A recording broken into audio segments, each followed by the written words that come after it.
Hello everyone. I am your mentor Tejal Khandelwal and you are watching Tejal Khandelwal Study Center.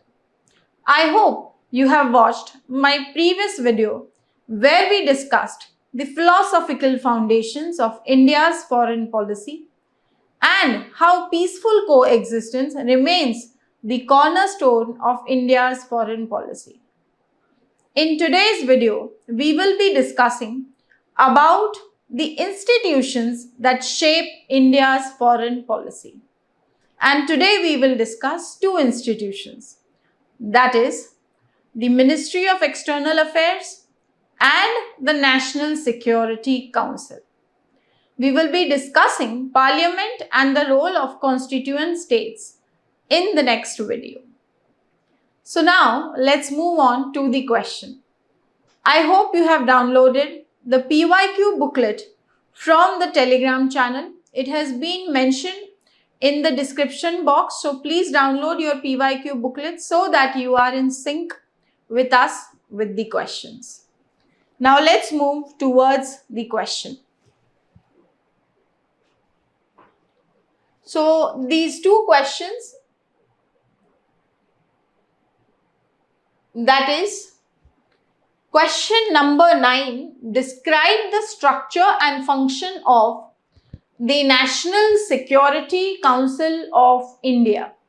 What role does it play in the formulation of foreign policy of India? And the second question is question number 20, that is the MEA is losing importance in the making of foreign policy with the parallel rise of the Prime Minister's office. Explain. This has been asked in 2014 for 20 marks. Okay. So now let's discuss first question number 20 and then question number 9. So when you read this question, so the question is reading to you that MEA is losing importance in making of foreign policy because of the rise of the Prime Minister's office, which means the question is inbuilt saying that there is some system which points that the primacy of foreign policy making, implementing, execution and formulation as well as day-to-day affairs is the pivot of the foreign policy. The foreign policy ministry and minister is the pivot driving this particular foreign policy road. So now we need to understand where is this located. So first, when we talk about institution, what is the nature of India's institutional structure? So when we talk about the nature of India's institutional structure, it is the Westminster model of parliamentary form of government. So when we talk about the parliamentary form of government, who should be the pivot of foreign policy making? So when we talk about foreign policy, as per this parliamentary system, foreign policy is to be formulated by whom? It has to be formulated by obviously the permanent executive. Okay. So we have the political executive also, but the permanent executive, it is the one who does policy formulation and implementation. Okay. And obviously it should be the MEA as well as whom? MEA in consonance obviously with the civil servants, which is the foreign service officers, okay, IFS, which are selected through the civil services examination. Now, so the parliamentary model of government points towards them being or having primacy. But we know there is always what in this Westminster system? What is the inbuilt tension? So there is always an inbuilt tension also that comes along with this. And this inbuilt tension is between whom? It is between the elected representatives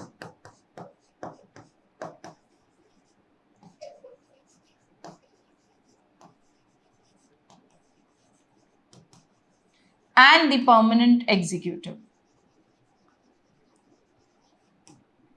Steel frame, civil servants, okay, right? So there is always an inbuilt tension between the elected representatives and permanent executive when things have to be done. Now, when we talk in this context, they are saying this kind of tension with respect to formulation of foreign policy is between the ministry and the Prime Minister's office. So first we will agree with this statement. We will give right evidences of how the MEA becomes less important and the PM's office is very, very important. So we say that yes, there is a PMO's preeminence when we talk about foreign policy. Why? Because the Prime Minister's vision, as well as him being the center of everything, as well as he being the final decision maker. So, the PMO, which is housed by the Prime Minister, as well as officers on deputation in the Prime Minister's office, will have some sort of a clash with the MEA and civil servants present in the MEA. Okay, so when we look at these two, we don't only look at the political functionaries, we are also looking at the civil servants in this. So now this primacy has been also pointed since history that it existed. So even during the time of Nehru was very, very passionate about foreign policy and he held the MEA portfolio in his tenure. So he was the center of guiding foreign policy. He gave speeches to the common masses about what is the foreign policy decisions he has taken. And sometimes it went to the extent also of giving replies to many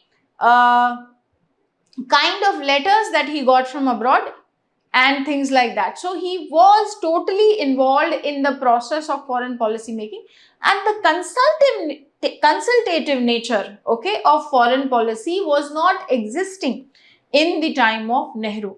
In fact, we say that even in the time of I.K. Gujral or even in the time of P.V. Narasimha Rao, this was not there because they are people who have been very passionate about foreign policy making. So the idea of more consultation, right, actually comes in the time of Atal Bihari Vajpayee. Okay, so first we say yes, how PMO's preeminence remains. Why PMO's preeminence with respect to the vision? Because he is the center of policy making and final decision. And how does this impact foreign policy making? So how it reduces the MEA? So it happens that MEA officials, what will become? They will merely become the implementation of policy making.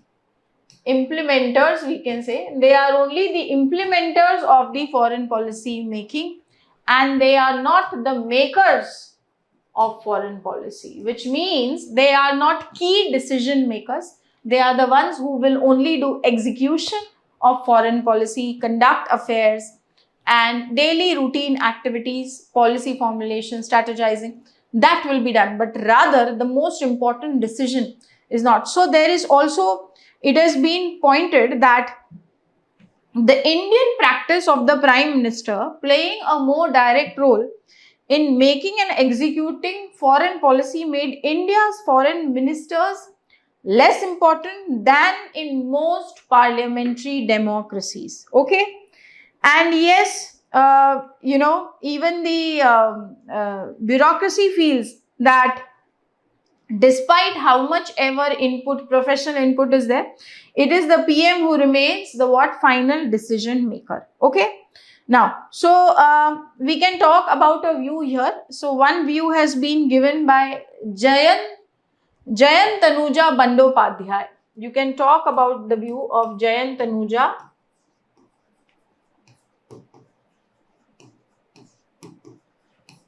So in the time of Nehru, so here in the question, first you should talk about Westminster model, who should be the pivot of driving foreign policy, how there is, in fact, we can see inbuilt tension between this, which is a aspect of this parliamentary form of government. Then you talk about the PMO's preeminence, why it is the preeminence, and give example of Nehru, how he was the founder, how he was the architect of India's foreign policy, how there was less consultation that happened in his tenure. And the rise of PMO is, it is not that, it has happened later. It had always existed that PMO was the center. ठीक है? Now, so Jayan Tanuja Bandopadhyay, just okay, points that there has been the advisory role of missions and foreign office under Nehru. Okay, and their role in this regard was minimal. So she talks about the minimal role of whom, right? Minimal role of missions, right? As well as foreign offices under the rule of Nehru. And then you can also talk about what? You can also talk about that I.K. Gujral. So you can give example of Nehru. You can give example of I.K. Gujral. You can give example of P.V. Narasimha Rao also. So how these people have been absolutely very passionate, and how when they were PM in whatever tenure they were, right? They were the ones who were the key, and the MEAs were more in this sense with respect to consultation. There has been less focus. Okay. So Jaswant Singh says the problem is because the MEA and the PMO are both housed in the same building in the South Block. So what is the nature of the relationship is the door. The door between the MEA and the PMO, there is only one door, which means if the door is open, so there will be more consultation. But if the door is closed, which means then there is less consultation. So we obviously don't write that, but try to understand this. So they are housed in the same building, in the same South Block, and the coordination will depend on how the office, is placed there. So we can see it by the open of the door. That is just like an example to give, but don't write that. You can only quote Jaswant Singh and say that yes, they both are housed in the same block. So there is a nature of a competition that exists. So to support our argument that yes, PMO becomes more central with respect to foreign policy than the MEA, you can quote Jaswant Singh. Okay, here. So Jayant Tanuja Bandopadhyay is supporting the argument that minimal role of missions and foreign offices in Nehru's period. You can talk about in I.K. Gujral's time also how he was passionate, P.V. Narasimha Rao, and you can talk about Jaswant Singh's view. Okay. Now, then we talk about how semblance of consultation has been restored in the time of Atal Bihari Vajpayee. Now, the next aspect is the dialectics, which means we say no, the relationship between the MEA and the PMO is not competitive. So we say, so first we say yes, MEA and this, there has been some sort of inbuilt tension that will come, and we say that there are also challenges where PMO becomes central. PMO's vision, PMO is the final decision maker, and that's why, more weightage there with respect to foreign. But then we say no, the relationship between PMO is not competitive in nature, because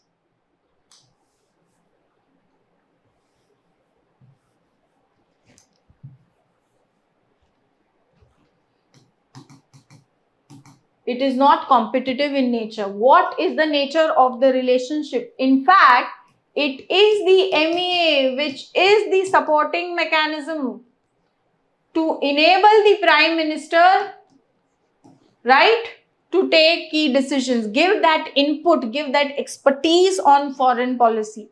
And what is the Prime Minister supposed to do? So Prime Minister will obviously always remain the final decision maker. So crucial affairs, right? Crucial import. See, many things will be resolved at the level of the ministry. Day-to-day workings will be done at the ministry.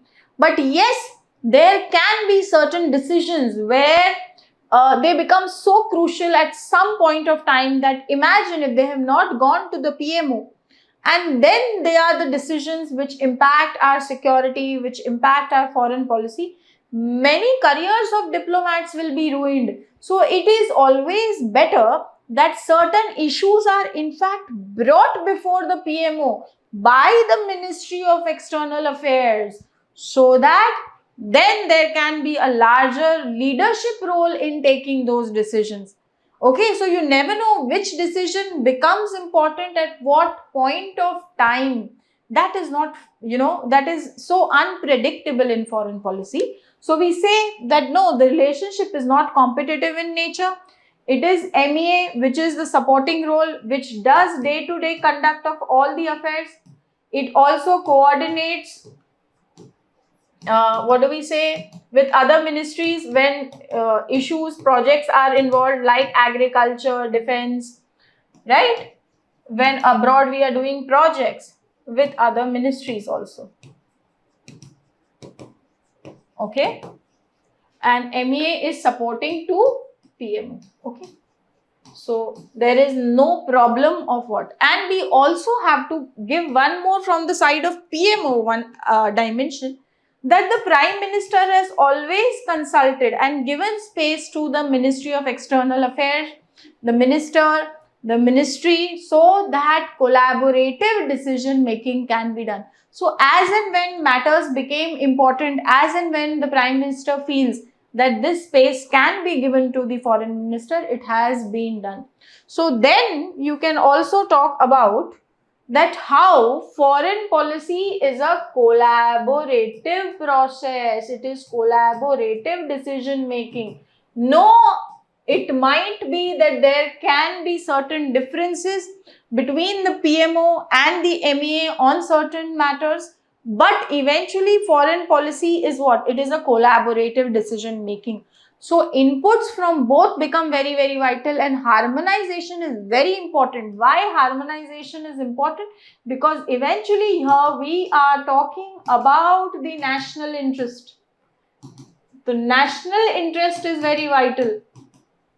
So when national interest is more at priority, there will be no problem. Okay, so harmonization is very. So then you can talk about how the present MEA shares a very good relationship with the Prime Minister, and how the Prime Minister takes him on important visits abroad also, and how this has served as a very key, because he is a seasoned diplomat, very experienced, he's performed very well, he has articulated India's vision to the world. Okay, this has shown that yes, when there is need for space to give about crucial decision making, the MEA also becomes very, very important. And it is not only PMO, but yes, there can be certain crucial decisions which do require collaborative decision making. And despite existence of differences between the PMO and the MEA, they need to harmonize. Okay, so this is something that you can take. In this regard, you can hear also quote Aparna Pandey. So Aparna Pandey is saying that how Aparna Pandey talks about the relationship, that no, it is not necessarily competitive all the time, even if it appears so. Okay, so eventually you can end it with the relationship in the bonhomie that exists between the MEA and the PMO today. All right, so this is how we can say that foreign policy making and implementation continues to be a dynamic and collaborative process. All right. This is how you can, end your answer. Now let's move to the next question on the National Security Council of India. Now let's move to question number 9 on the structure and function of National Security Council and what is its role in the formulation of foreign policy. Now, before we move towards the role and importance of National Security Council, first let's understand how the foreign policy and security policies nature is and how they are linked. So, when we talk about the foreign policy is the non-coercive arm of the state, which means it is the art of power and persuasion to make others do what they might not be willing to do. On the other hand, the security policy is the coercive arm of the state. And when we talk about coercive arm, which means it is about force and military power. However, what has been the key concern? The key concern is that we needed a lot of synergy and complementarity as well as integration of horizontal and vertical planning in the national security management of India, which means that's why the foreign policy and security policy came to be interlinked. So, K. Subramaniam, a very important advisor on strategic affairs, points that there was need for what? There was need for horizontal and vertical integration and synergy between foreign policy and security policy, okay, for the national security management of India. And we saw that in the aftermath of the 1962 war, as well as the Kargil crisis, in both these crises we observed that there was lack of synergy and complementarity. So it became very important to formulate a National Security Council with a structure so that it could enable better interministerial coordination also. It can also do better coordination with respect to internal security and external security, and it can also analyze the intelligence inputs within India as well as intelligence inputs from external. Okay, so it is with respect to all these three matters, be it the interministerial coordination, be it with respect to the analysis, integration of internal security and external security, or be it with respect to what? Be it with respect to the intelligence inputs that we are getting from the internal agencies, that is the IB, and the external, that is the RAW. Okay? So, in all matters, synergy was needed, and this horizontal and vertical integration refers to that. Okay? Now, so in order to make this integration, the National Security Council with a proper structure came to be evolved. So when we start this question, you will start this question with, today foreign policy and security policies are linked together because foreign policy also involves key matters of security management.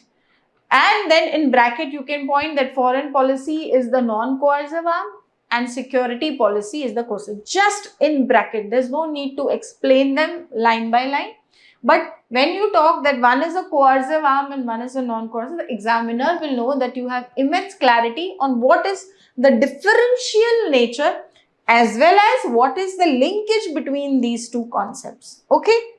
Then after talking about this in one paragraph, then we will move towards the question. The question is saying structure and function. So when we talk about structure, I am just writing the composition here so that you could just have a revision. So Prime Minister is the chairman. There is a National Security Advisor here.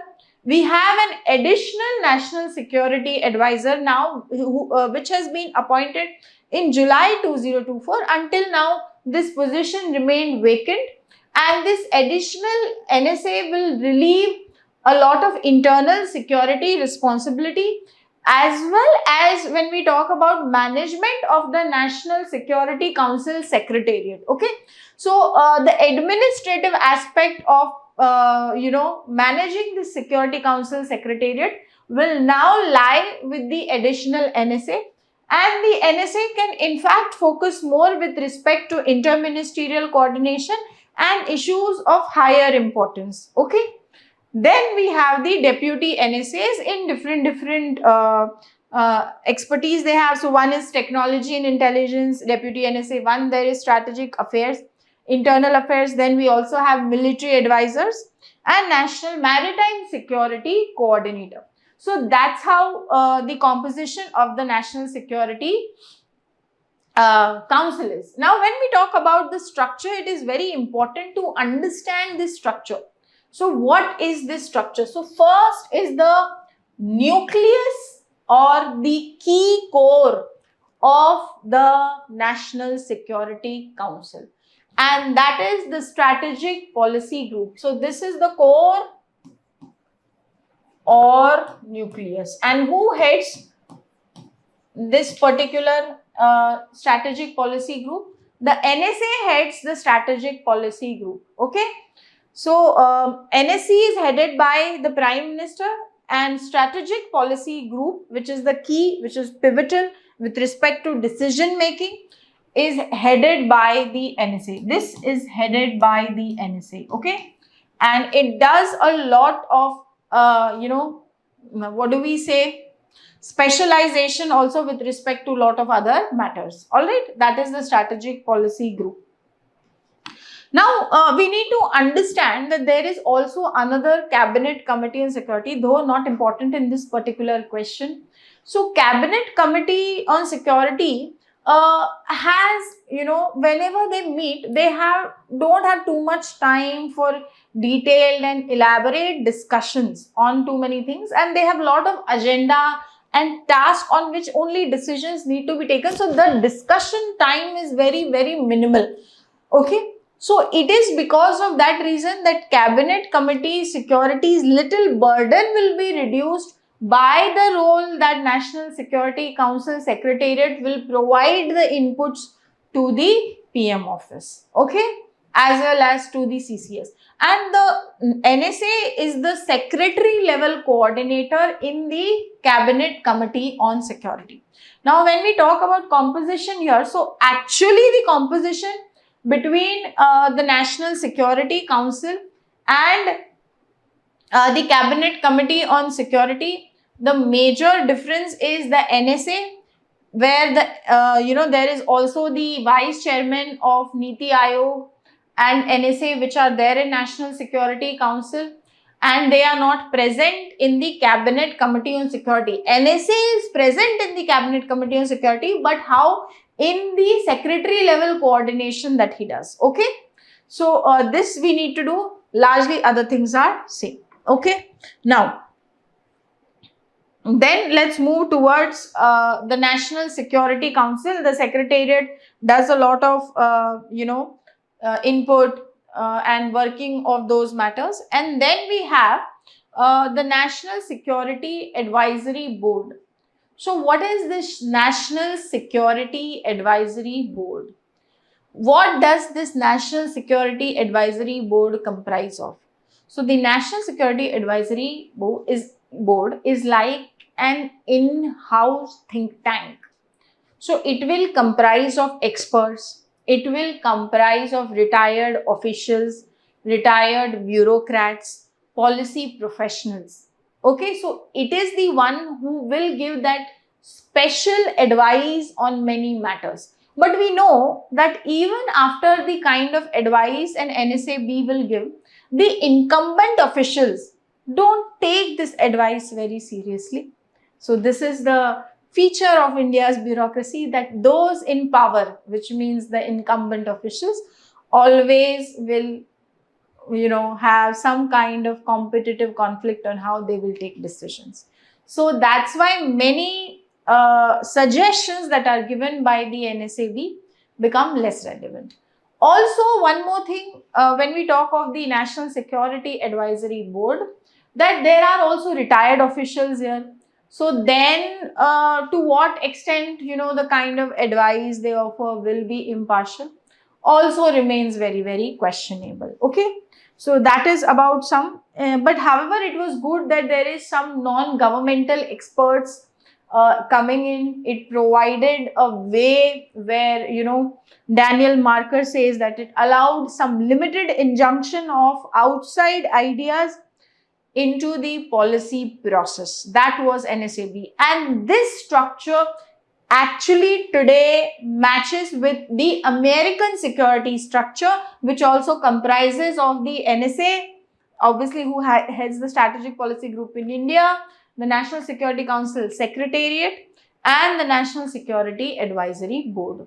We also have in the Joint Intelligence Committee, which takes input from internal, external agencies and gives, vital intelligence information to the Secretariat. So there is also a Joint Intelligence Committee here. Okay. Now, the question that the examiner asked to us is, what is the role of National Security Council? So they have not asked specifically the role of NSA. Even though you can talk about the role of NSA, you can talk about the Doval Doctrine, how they, how realistic options pertaining to Pakistan have been done and other things. But when we talk of the role of the National Security Council, we have to talk on it. So firstly, that foreign policy today or national interest is always also guided by the use of force. Sometimes in some situations, force is also required, and in some situations, we need also to be preventive in nature, anticipate the kind of challenges that will arise in the future. So if you're not able to anticipate challenges that will come in the future, then yes, there will be more tragedy that can happen to you. And the key reason for the existence of the state, we say, is preservation of the life of citizens. Okay. So raison d'etre of state, Machiavelli says, is how, preservation of life of people is done. So firstly, the role of National Security Council is what? The role of National Security Council in the foreign policy making process is to provide technical plus specialized input on the link between security policy plus the foreign policy. Okay. Second important thing, it ensures inter-ministerial coordination with respect to many affairs. So defense, finance, home, everybody. Okay, so it is like that point which is getting vital input and providing lot of coordination between different ministries. Okay, that is what the National Security Council does. Then what else it does? It integrates looking at affairs not in silos but as one. So harmonization with respect to internal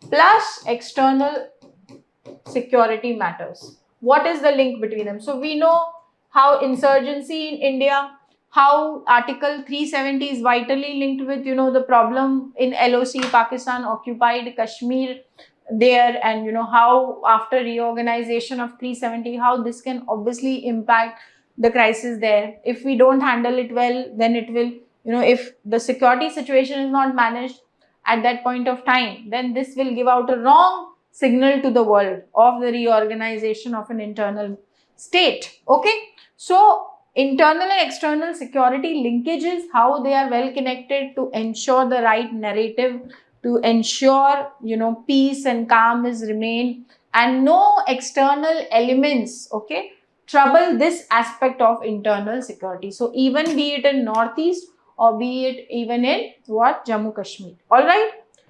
Then also collation of intelligence inputs, both internal as well as, so these intelligence inputs, both internal, तो IB के साथ also, as well as raw, external. Is this understood to you? So how it will become that pivotal bridge, and National Security Advisor is the bridge actually between coordinating between the Prime Minister's office, between the Cabinet Committee on Security and the ministries there, as well as, putting this down to the National Security Council. So he is that very vital link which will be important in foreign policy matters. And then you can talk of the role of NSA with respect to Doval Doctrine also in this question. So until you understand the difference between these two and the linkage between two, you will not be able to draw the right flow and thread in the answer.